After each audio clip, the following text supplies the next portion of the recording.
तो हम देख रहे हैं विलियन, है ना, विलियन चैप्टर देख रहे हैं सॉल्यूशन। तो अभी हम कहाँ पर आ चुके हैं, मोल तक आ चुके हैं। फिर उसके बाद हम नॉर्मलता, मोलैरिटी और जो भी कुछ मोलैलिटी ये सब देखेंगे। तो अभी हमने क्या पढ़ा था इससे पहले, द्रव्यमान प्रतिशत, आयतन प्रतिशत, द्रव्यमान आयतन प्रतिशत, जिसमें हम क्या करते थे, अगर द्रव्यमान निकालना है, जैसे विलय का द्रव्यमान बटे में विलियन का द्रव्यमान गुणा 100, तो हमें 100 ग्राम में उपस्थित, विलियन के 100 ग्राम में उपस्थित विलय की मात्रा प्राप्त हो जाती थी। ठीक है, अब हम देख रहे हैं मोल। तो मोल क्या होता है, मोल निकालने के भार बटे में अणु भार, ठीक है, संख्या होती है, और अणुओं की संख्या बटे में अवोगाद्रो संख्या से हम निकाल सकते हैं मोल। ठीक है, तो इतना याद रखना। अब हम आते हैं मोल अंश, मोल प्रभाज, मोल फ्रैक्शन क्या होता है। तो मान लो कोई हमने विलयन तैयार किया है, ठीक है, उसमें हमें देखनी है मोलों की संख्या, किसी विलय की मोलों की संख्या। तो हम उसे कैसे निकालते हैं, ए या बी के मोल बटे में कुल विलयन के मोल, है ना। तो उससे हम निकाल सकते हैं किसी के मोल प्रभाज, किसी मोल अंश की, मतलब अंश निकालना है, किसी एक यूनिट का निकालना है। तो एक्स ए मान लो हमें ए का निकालना है, तो हम एक्स ए के मोल बटे में ए प्लस बी के मोलों की संख्या से हम डिवाइड कर देंगे, तो निकल आएगा हमें हमारे पास मोल प्रभाज एक्स का। इसी तरीके से बी का।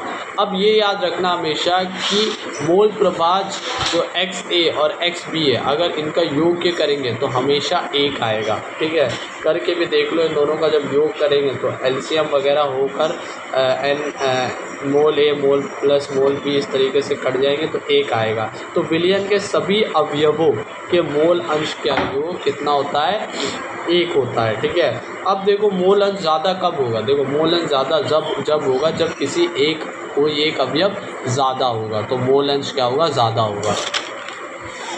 तो उसी तरीके से क्वेश्चन भी देखा था, जिसमें कि जल है 36 ग्राम, 46 ग्राम एथिल अल्कोहल है तथा 32 ग्राम मेथिल अल्कोहल मिलाकर एक मिश्रण बनाया गया है। विलयन में प्रत्येक का मोल अंश बताओ। तो किस तरीके से, देखो भाई, सबसे पहले मोल अंश हमें सबका बताना है, तो पहले मोल निकालने पड़ेंगे, फिर मोल जिसका अंश निकालना है उसका बटे में सभी मोलों का योग कर देंगे। ठीक है, तो उससे हमारे सबके आंसर आ जाएंगे।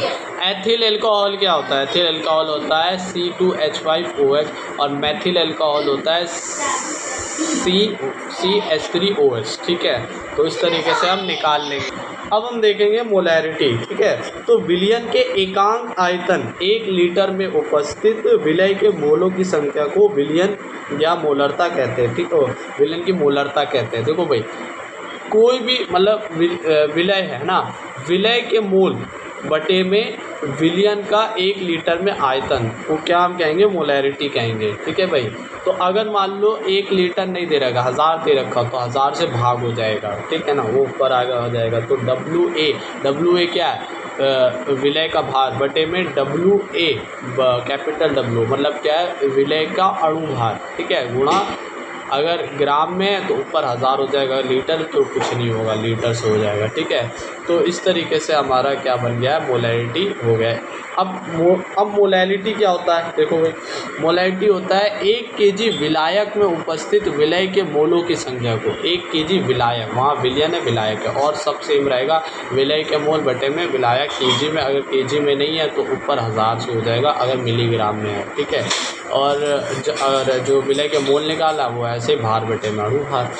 अब पार्ट पर मिलियन क्या होता है, पार्ट प्रति मिलियन क्या होता है। देखो भाई, किसी विलय पदार्थ के भागों की वह संख्या जो किसी विलयन के 1 मिलियन 10 लाख 10 की घात 6वें भागों में उपस्थित हो। मतलब कि अभी हमने क्या करा था, भार प्रतिशत करा था, जिसमें 100 ग्राम में हम देख रहे थे विलय कितना उपस्थित है ना, 100 ग्राम में विलय की ग्राम भार में संख्या। इसी तरीके से यहाँ पर 10 लाख विलयन में उपस्थित विलय की मात्रा हम देखेंगे। ठीक है, तो उसमें क्या करना पड़ेगा, विलय आ जाएगा ऊपर, है ना, विलय की मात्रा आ जाएगी, और बटे में कुल जो विलयन है और गुणा 10 की घात 6, तो उससे हम पता लगा लेंगे कि 10 लाख में 1 मिलियन में कितना विलय मिला है ना। तो इससे देखो भाई, अब इसमें विलय पदार्थ की अत्यधिक कम मात्रा घुली होती है, ठीक है। इस विधि द्वारा अत्यंत तनु विलयनों की सांद्रता निकालते हैं, जैसे जल की कठोरता, कंसंट्रेशन जल की। अब जल में क्लोरीन कितना मिला है और वायु प्रदूषण आदि ये सबको पता लगाया जाता है, ठीक है। जैसे कि पानी में क्लोरीन मिला होता है, ठीक है, तो बहुत कम क्लोरीन मिला होता है कई लाख पानी में, ठीक है। इसी तरीके से वायु में नाइट्रोजन ऑक्साइड है 10 मिलीलीटर है ना, 10 ग्राम कह दो, कितनी 10 लाख मिलीलीटर वायु या मिलीग्राम वायु में, ठीक है। तो इस तरीके से होता है। अगर मान लो हमें बिलियन में बोला, बिलियन तो 10⁹ लगा देंगे 6 की जगह, ठीक है। उसी तरीके से भार प्रतिशत की तरह बस यहाँ पर 10⁶ या 9 मिलियन और बिलियन आ जाएगा, ठीक है। हाँ, जो जल की कठोरता क्या होता है, इसमें कैल्शियम कार्बो ऑक्सीनेट, ये कुछ ऐसे बोलते हैं, ठीक है, वो मिला हुआ है, ठीक है। अब ppb मैंने बता दिया है, 10⁹ आ जाएगा। अब देखो भाई, क्वेश्चन है समुद्री जल में प्रति किलोग्राम में 5.8 × 10⁻³ ग्राम ऑक्सीजन घुली है। ऑक्सीजन की सांद्रता ppm में ज्ञात करूँ तो ppm में ज्ञात करनी है, किस तरीके से होगी कि विलियन, पहले हमें बताया गया प्रति किलोग्राम में, मतलब समुद्र में। अब समुद्र क्या है, पूरा विलियन है ना, तो कितना है 1000, उसमें इतना मिला हुआ है ऑक्सीजन। तो हमें दोनों चीज़ दी गई है, क्या क्या दिया गया, विलियन भी दिया गया है और विलय कितना दिया गया, 5.8 × 10⁻³ ग्राम, ठीक है। तो उसको विलय की मात्रा बटे में इसका विलय का ग्राम भार बटे में पूरा जो हमारा विलियन है और गुणा 10⁶ कर दो, आंसर रहेगा 5.8 ppm ऑक्सीजन घुली हुई है 10 लाख समुद्र में, ठीक है ना। इससे अब नॉर्मेलिटी क्या होती है, नॉर्मलता। देखो भाई, नॉर्मलता किस कैसे मिलाते हैं, किसी विलय की ग्राम तुल्यांकी भार, तो किसी विलय की ग्राम तुल्यांक में वह संख्या जो 1 लीटर विलयन में उपस्थित हो, मतलब ग्राम तुल्यांकी भार देखना है किसी विलय। अब ग्राम तुल्यांकी भार क्या होता है, तुल्यांकी भार होता है विलय का भार बटे में अणु भार गुणा x फैक्टर। अब तुल्यांक भार क्या होता है, यही मैंने बताया है, अणु भार बटे में x फैक्टर।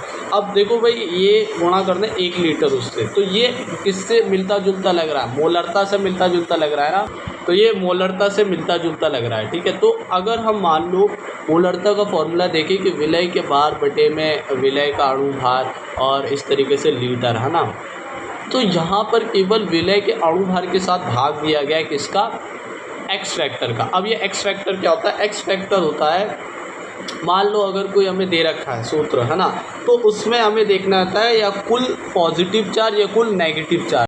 तो मान लो H2SO4 का निकालना है तो +2 H पे आता है, SO4 का -2। तो इस तरह से हम क्या देख सकते हैं, +2 ले लो या -2, मतलब 2 होगी इसकी एक्स फैक्टर। तो अगर हमें मान लो तुल्यांक द्रव्यमान निकालना है H2SO4 का, तो H2SO4 का अणु भार कितना होगा, 98, ठीक है, और बटे में जो अभी हमने एक्स फैक्टर 2 निकाला है उसका भाग दे दो तो निकलेगा कितना, 49। तो ये 49 तुल्यांकी भार हो गया किसका, हमारे ये H2SO4 का। अगर भार दे रखा होता तो भार ऊपर रखते, तो इस तरीके से और मल्टीप्लाई करते लीटर से, तो हमारा क्या निकल आता, नॉर्मलता निकल आता। तो क्वेश्चन भी ऐसी है, 4.9 ग्राम H2SO4 को जल में घोलकर विलियन का आयतन 5 लीटर बनाया गया, विलियन की नॉर्मेलिटी ज्ञात करो। तो कैसे करेंगे, देखो भाई, विलियन हमें पता है दिया गया, विलियन 5 लीटर, विलय भार दिया गया 4.9 ग्राम।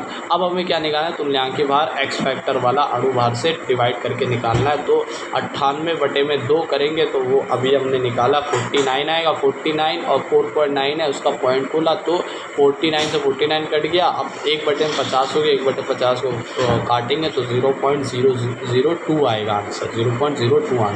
तो इस तरह से अभी हमने ये चीज़ देखी है।